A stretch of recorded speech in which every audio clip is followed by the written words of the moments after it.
अस्सलाम वालेकुम dear student. तो एक छोटा सा टॉपिक है, पेपर पॉइंट ऑफ व्यू से ये डेफिनेशन के टर्म्स में आ सकता है कि डिफाइंड डैम्प्ड ऑसिलेशन। ठीक है, या एमसीक्यूज में पूछा जा सकता है कि डैम्प्ड ऑसिलेशन क्या होती है, एमसीक्यूज आ सकता है इसका। ठीक है, अब डैम्प्ड ऑसिलेशन क्या होती है इसको समझने के लिए सबसे पहले हमें पता होना चाहिए कि ऑसिलेशन क्या होती है। तो जैसा कि हमने स्टडी किया था कि ऑसिलेशन हम किसे कहते हैं, किसी भी बॉडी के टू एंड फ्रो मोशन को हम ऑसिलेशन का नाम देते हैं। ठीक है, यानी कि उसको ऑसिलेटरी मोशन भी कहते हैं। ठीक है, तो जो बॉडी एक साइकिल कंप्लीट करती है उसको हम वन ऑसिलेशन कहते हैं या फिर वन वाइब्रेशन कहते हैं। ठीक है, यानी कि जो टू एंड फ्रो मोशन होती है बॉडी की वो कहलाती है आपके ऑसिलेशन। ठीक है, अब डैम्प्ड ऑसिलेशन क्या है, जैसा कि हमने इससे पहले स्टडी किया था कि कुछ इस तरीके से जो है वो साइन वेव्स होती हैं जो ऐसे ट्रेवल करती हैं, तो हमने ऐसे वेव्स बनाना सीखी थी। ठीक है, अगर हम लॉन्गिट्यूडनल वेव्स की बात करें तो हमने कुछ ऐसे वेव बनाना सीखी थी। ठीक है, लेकिन जब हम बात करते हैं डैम्प्ड ऑसिलेशन की, तो डैम्प्ड ऑसिलेशन सबसे पहले हम डेफिनेशन देखते हैं, उसके बाद मैं आपको इस डायग्राम के जरिए समझाता हूं कि डैम्प्ड ऑसिलेशन क्या होता है। ठीक है, the oscillations of a system in the presence of some resistive forces are damped oscillation. ठीक है, वो ऑसिलेशन जो कि किसी रेजिस्टिव फोर्सेस की मौजूदगी में पाई जाए उसे हम डैम्प्ड ऑसिलेशन कहते हैं। जैसे लेट सपोज, मिसाल के तौर पे आपने देखा होगा समंदर के अंदर जो बड़ी बड़ी लहरें होती हैं, ठीक है, वो बहुत ह्यूज होती हैं। ठीक है, लेकिन जैसे जैसे वो थोड़े किनारे की तरफ आती है तो वो मुख्तसर होती जाती हैं, छोटी होती चली जाती हैं। तो this is an example of damped oscillation. अब वो मुख्तसर क्यों होती हैं? Due to the resistive forces.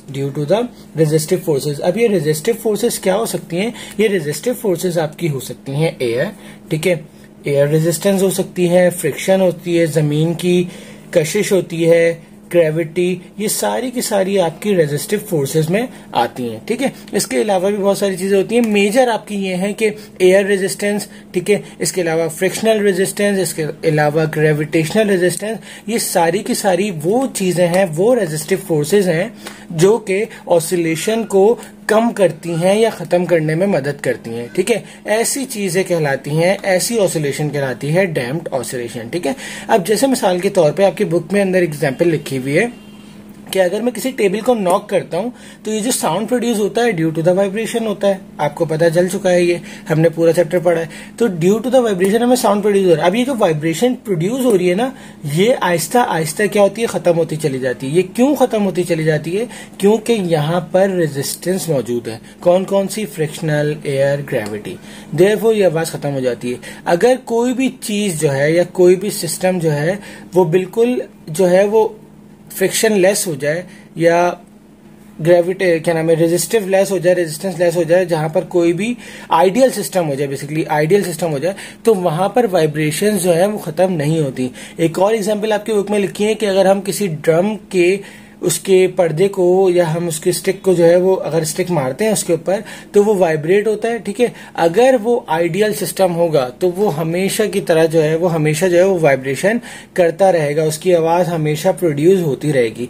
लेकिन चूंकि अल्लाह ताला ने एक निजाम बनाया है तो ये रेजिस्टेंस इसीलिए बनाई है कि एक चीज जो है हो तो उसके बाद वो खत्म हो जाए। तो लिहाजा ऐसी चीज को हम कहते हैं, ऐसी ऑसिलेशंस को हम कहते हैं डैम्प्ड ऑसिलेशन। तो यहाँ आप देख रहे होंगे डायग्राम के एक मैंने ट्रांसवर्स वेव की डायग्राम बनाई है जिसके अंदर आप फर्स्ट देखें तो जब साउंड प्रोड्यूस हुआ तो एम्पलीट्यूड कुछ इतना ज्यादा था। ठीक है, लेकिन due to the resistive forces इसका एम्पलीट्यूड आहिस्ता आहिस्ता कम होता चला गया और एंड पे आगे जो है वो हमारा साउंड क्या हो गया?